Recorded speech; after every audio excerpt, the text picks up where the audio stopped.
You know, despite how Faye may handle the release of newer, super oppressive units, it is surprising how they end up feeling like a thing of the past within one update. I think when IS wants to counter a unit or get them out of the meta in some way, most of the time they're pretty good at doing that.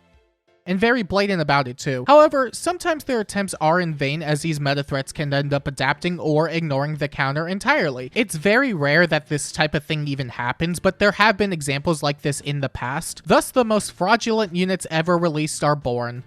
Or more specifically this video, a list of units that set out to do something very specific but failed pretty hard at that role. Some of the examples here may not be as prolific as the others, but they all share the same common goal in the end, attempting to be a counter to something, especially with our first unit in Valentine's Takumi. Starting off with something a bit simple, we do have Valentine's Takumi. He was released back in early Book 7 as a speedy blue tome armor whose entire gimmick was to check ranged red units. So long as he was faster than the foe by a certain amount, and if the foe was red, he inflicted scowl on them, effectively raising his bulk by having the damage go through his pierceable damage reduction and having to meet speed checks. And he was really fast at that point in time, as his weapon also inflicted a lot of attack and speed debuffs. That said, there were already several issues facing his unit design. Given his entire existence was to check one specific type of unit, he was going to fall flat against most other ranged units because of it. Not to mention he was a speed-based ranged armor, so he ended up prioritizing his offensive stats over his defensive stats, which meant he was fully reliant on his pierceable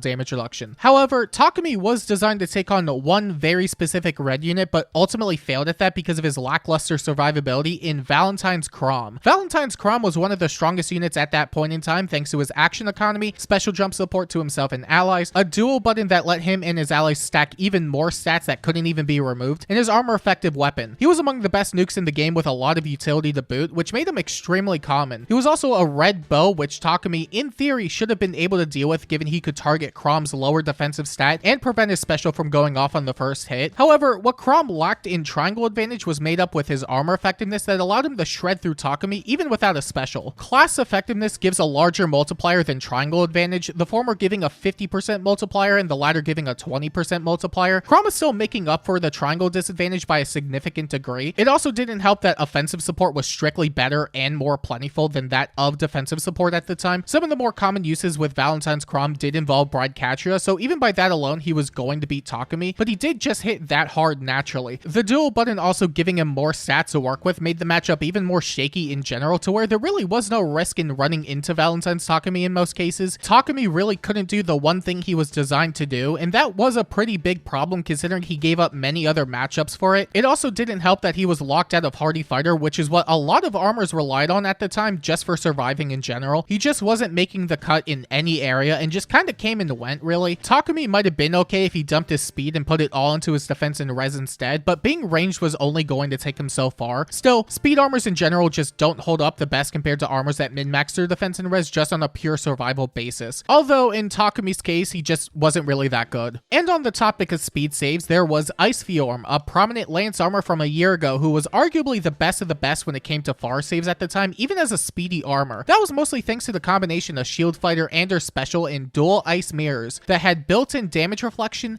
distant counter, and damage reduction piercing. So unless you were able to one-tap or two-tap her through both of these things, she was most likely going to destroy you back with all of the damage reflection, and you couldn't even use effects that prevented her counterattack because she negated them. She was among the best armors in the game for the following few months she was out, although we really didn't have a lot of good armors around that time either. It was mostly just her, Valentine's Mur, Marnie, and Refined Gatry, but even so, Fjorm was the top dog threat at that point in time. And soon after came the release of another Engage banner featuring a bunch of Solm characters including Tamara, Marin, and most importantly, Fagado. Fagado dropped on the following banner as a Grain Bow Cav who disabled all specials on initiation, had a lot of damage reduction built into his weapon, and a Reflect, which allowed him to secure kills. Everything in his kit screamed Fjorm counter between being a Green Bow for the triangle advantage and disabling dual ice mirrors, which also meant she couldn't pierce his damage reduction. He was also in prime position to beat Ice Fjorm, especially with the Reflect damage to help him out damage-wise, so long as he could double her.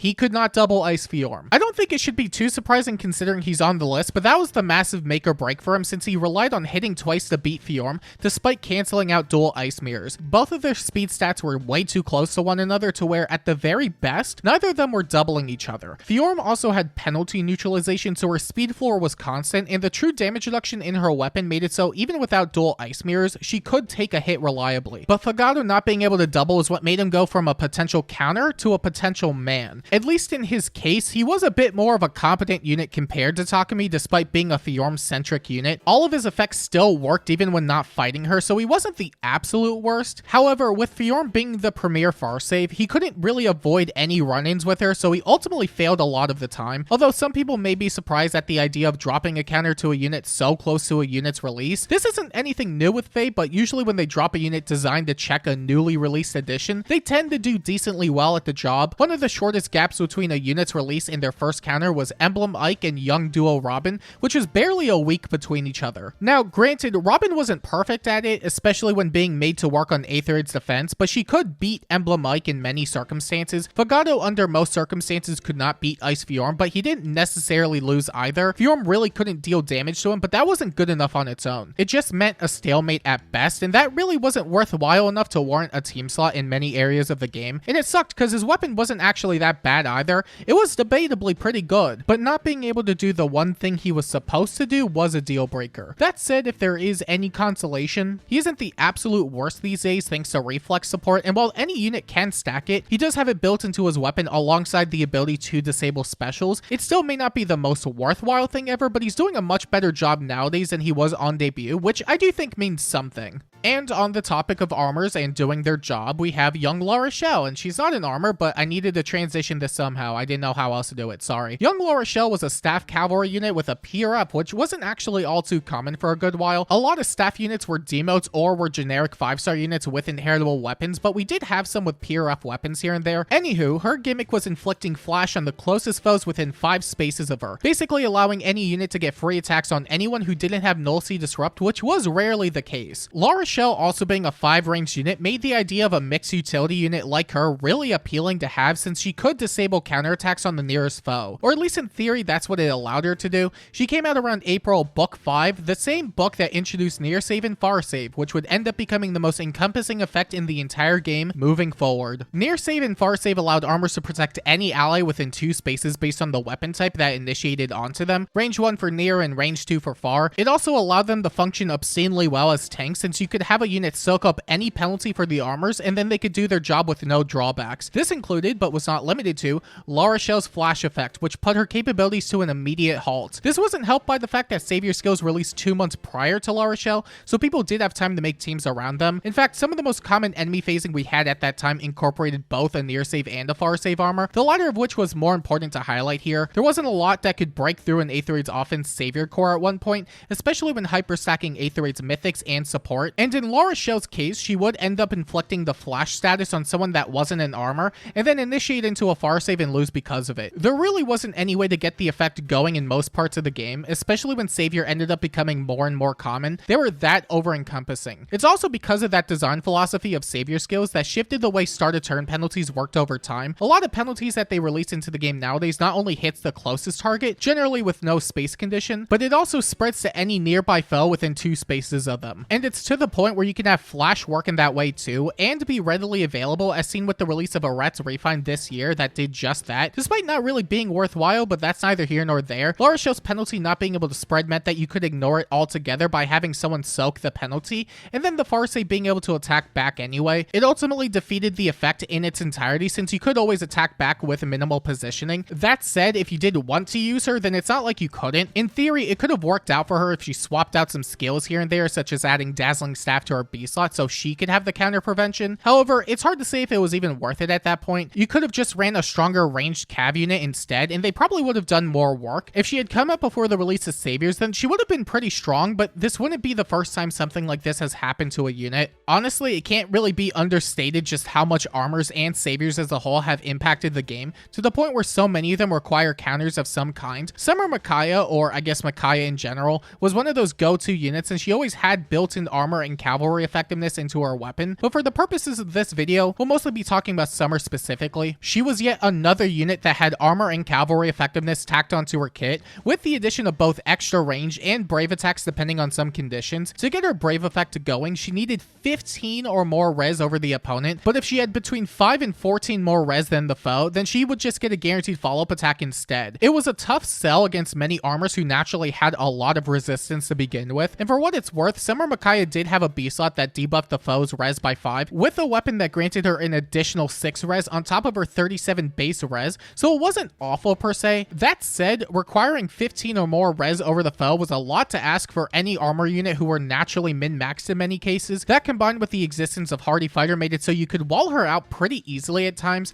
especially in tandem with a deflect seal, which was pretty common to run. She could have had between 5 and 14 more resistance than an armor, but the guaranteed follow-up wasn't always a guarantee. This was mostly because of how common Hardy Fighter was, which did neutralize any guaranteed follow-ups the foe may have had, on top of all the damage reduction it granted. It was most seen on Brave Hector, who she was auto-losing against anyway due to everything he had going on, and believe me, we will get to Brave Hector a good amount later, but it was a massive issue she had to face. We had Winter Lysithea earlier that year as well with a similar condition, except it was based on speed and only required 10 for brave hits, which was basically guaranteed against armors, but she didn't have armor effectiveness to help out. The latter definitely allowed Micaiah to stand out more comparatively, although neither of them were realistically getting that many attacks out on the foe unless they weren't able to attack back due to their lack of bulk. Micaiah did have some damage reduction in her B slot, but depending on what hit her back, 30% on a unit with 16 defense and 38 HP wasn't going to cut it against many. There were issues here and there with her unit design, combined with the lack of BST for being a ranged cab. She probably could have done a lot better if her stat allocation was slightly better. That said, if there was any consolation, it was that her speed wasn't that bad at the time, so you could have naturally doubled some armors who didn't have any form of follow-up prevention, and armor effectiveness was still useful regardless, so it definitely was possible to squeeze out kills here and there. You could have definitely made Micaiah work, but it wasn't as consistent as it could have been. She's far from the worst thing on the list, but I think it's notable enough to make it here in my opinion. And speaking of armor killers, there's Legendary Sheeta, and she sure was one of them, I think.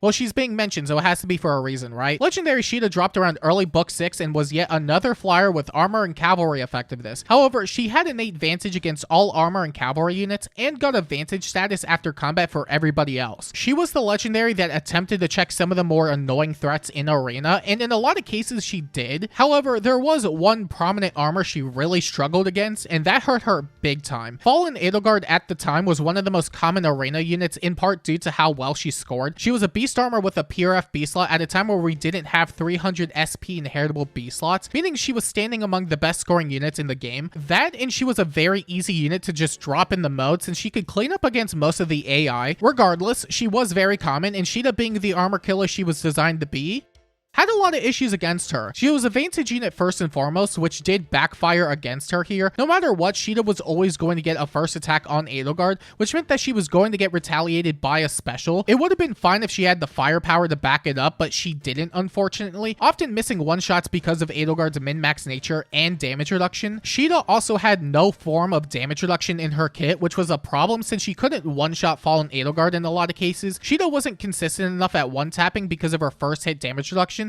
and the breath made it so Edelgard's first attack could be a special. Assuming it wasn't an arena min-max build, there wasn't a good out for Sheeta in many cases. If Sheeta did have the survivability here, it would have been an entirely different case, or at the very least some form of special jump or desperation so she could get 2 attacks out before the foe, but it was a matchup she wasn't winning much of the time, and maybe it's a bit unfair to focus on that matchup specifically, but it was by and large the most important one for her. Sheeta was a then relevant legendary unit for scoring, and if she couldn't deal with the most prominent armor at the time, then it wasn't a good look. And going to another blast from the past, there was Brave Ike, who unfortunately was pretty fraudulent at what he was supposed to do. It might be weird to see Brave Ike here considering what his legacy was post-refine. However, this is more so referring to Brave Ike on debut, who was anything but good. Brave Ike on debut came with a kit that was very dedicated to countering Reinhardt specifically. Bjork's Blessing existing to neutralize all visible bonuses on cavalry, alongside being an axe infantry with a weapon that gave him damage reduction on consecutive attacks, were clear attempts at stopping Reinhardt. Unfortunately, it didn't really work out as well as it could have. For starters, most people didn't really use Bjork's Blessing due to how niche the applications were. Only targeting cavalry and flyers was very limiting, even with how prevalent cavalry were at the time. But was it good enough to face against Reinhardt? Not exactly either. It did remove any honed cavalry and fortified cavalry bonuses Reinhardt might have had, but he still wasn't doing a great job at countering him. Ike was able to survive sometimes, which already isn't a good start, but there wasn't anything he could do against Reinhardt anyway without dropping his A slot for distant counter, which was a bad idea considering how his weapon worked. Irvan was very tunnel visioned in terms of effectiveness to where his weapon only really worked against units that he couldn't fight back against, which was not a very ideal thing. In some ways, it kind of was like Valentine's Takumi, where they set out to do one thing and they weren't really good at that one thing. That said, the damage reduction applying only on consecutive hits wasn't even good enough. Reinhardt was almost always ran with Brave Lyn as well, which meant that even if Ike could check him, he would then lose to Lyn in the process. It was at that point where it was more consistent to run a green tome with Grand Raven, Triangle Adept, and Bowbreaker, which did check both of those units. Ike was just not cutting it. Still, if his existence meant anything at the time, it was to give every infantry dragon a breath of new life. Literally. Most people just foddered Brave Ike for steady breath, and that led to its own renaissance of infantry dragons being able to run lightning breath for distant counter, aether, steady breath, and quick riposte for doubles. It was as homogenized as it got, but it guaranteed aether procs on every follow-up attack and allowed them to be self-sufficient tanks against many units. Other than that, Brave Ike really didn't land the mark at all, nor did anybody from the original Brave batch besides Lyn, who only aided Reinhardt in his criminal acts. The criminal act of being really good. That said, post-refined Brave Ike is an entirely different story, becoming one of the best infantry tanks at the time, especially when paired with the then post-refined Brave Lucina and her support. It was such a night and day difference between launch Ike and refined Ike. And maybe the same could be said about Vale once her remix comes around, although she was never Brave Ike levels of bad. Vale dropped around the latter half of Book 7, who was mostly known for giving out Scowl and first hit damage reduction to her allies. Vale, similarly to several other units, was released relatively quick as a pseudo-response counter to a then-dominant unit, in this case being Wind Claude. Although it was a bit over a month after specifically with Vale, Wind Claude was the premier nuke at his peak, being able to get 2 lethality specials off per combat, having obscene amounts of bulk thanks to Deep Star, and could enemy phase extremely well because of how difficult it was to initiate onto him. He would get a hard counter 3 months later with Winter Byleth, who completely curb stomped him, but before that point, we had Vale, who could prevent one of his specials from going off. As long as Vale could meet a res check against Claude, which was always going to be the case, she could stop the first lethality from going off, but only stopping one lethality wasn't good enough. The biggest point of contention was that when Claude could get 2 lethality specials off in one combat, one on the first attack where Vale applied, and the follow-up attack where she didn't. There was also no feasible way to prevent him from doubling in most cases thanks to his innate null follow-up and extremely high speed ceiling, so unless you had a unit that could survive one hit and then pierce through his 80% damage reduction, there wasn't a lot that could have been done. Moreover, it had damage reduction against brave hits, so it was even more secure than most other forms of damage reduction at the time, not to mention the use of Blue Feud allowed him to completely ignore Vale entirely, which wasn't even the most uncommon thing to do. That said, only delaying one lethality often wasn't good enough, as he was still extremely difficult to take down and could more often than not defeat them, even with Vale supporting them. Even in the case where a unit was able to survive, the amount of damage reduction Claude had made it so unless you had a pre-charged special that could pierce through his damage reduction, there wasn't a lot that you could do against him. He also had close counter active almost always, so he was able to just sit there freely too. She was basically delaying the inevitable more often than not, so unless your core was specifically dedicated to dealing with him, it wasn't really that feasible. And I wouldn't go as far as saying that Vale was extremely bad overall, since her support could be used in other areas, but against Wind Claude specifically, it wasn't really that good. And before the final unit on the list, I do want to give an honorable mention to Noma. Does anyone actually remember he's in the game? Noma's whole deal is that he could let allies teleport to him if he was near an Aetherage trap regardless of the distance between them, but there was almost no reason for him to even be meeting a condition like that. He was a green tome infantry unit, so he couldn't even naturally disable Aetherage traps like a dagger unit could, and the placements of them varying between defense teams also made it inconsistent at best. I think it was more of a fun thing than anything else, seeing as it had zero use applications anywhere, but I guess if you were really in need of a unit that could get around Aetherage traps, you were better off just trap gambling. And of course, I can't end this video off without talking about Brave Hector. We will probably never have another unit quite like him, going from a mediocre armor on debut to a unit that was given the entire world. Between arguably to this day having the best refine of all time, to all of his armor skills he got just at the right time, he ended up defining the meta at one point. Brave Hector got his refine around the latter half of Book 4, and it was amazing. Being able to negate any armor effectiveness while preventing any doubles despite his low speed made for for a fantastic tank. Fantastic that soon turned into phenomenal with the introduction of Farsave about 6 to 7 months later, where he could funnel every ranged unit's attack towards him instead, meaning you had to fight him no matter what. We would see the release of Catria a few months after, who amplified every player phase unit's combat significantly, and it was looking like Hector would phase out sooner or later. And then they dropped Hardy Fighter 3, arguably among the most influential skills of all time because of the amount of damage reduction it granted. Many would argue it was too ahead of its time, and I would agree, seeing as it monopolized the armor B-slot market for years. It was good enough to where most melee armors could function as a save at a really high level, and ended up phasing out ranged armor soon after. And in Hector's case specifically, it gave him so much more life for the foreseeable future, a refine that negated any weakness, 2 skills that amplified his survivability, and a C-slot that made it so you had to fight him. He quickly became the most obnoxious unit in the game. And because of that, it was time they started rolling out a bunch of units to try and slow down Hector. Between a bunch of green units that had no follow-up, damage reflection with good bulk, and fire sweep weaponry to ensure he couldn't fight back, they were trying anything and everything to take him down. And for what it's worth, some of these units weren't even that bad at the job. Young Soren naturally targeted res and had innate fire sweep, so he could deal a decent chunk of damage to him. It was best used with Catria to ensure kills, but that applied to many units in general. Atri could have been a bit better, but she was decently bulky and had damage reflection, so if the opposing Hector didn't have Hardy Fighter, then she could do her job. And being that she was a legendary unit, Hardy Fighter was often out of the equation in Arena because it didn't allow for higher scoring specials. But out of all the units they dropped to try and deal with Brave Hector, Pirate Hinoka is by and large the poster child for fraudulent counters. Between being a green bow with armor effectiveness,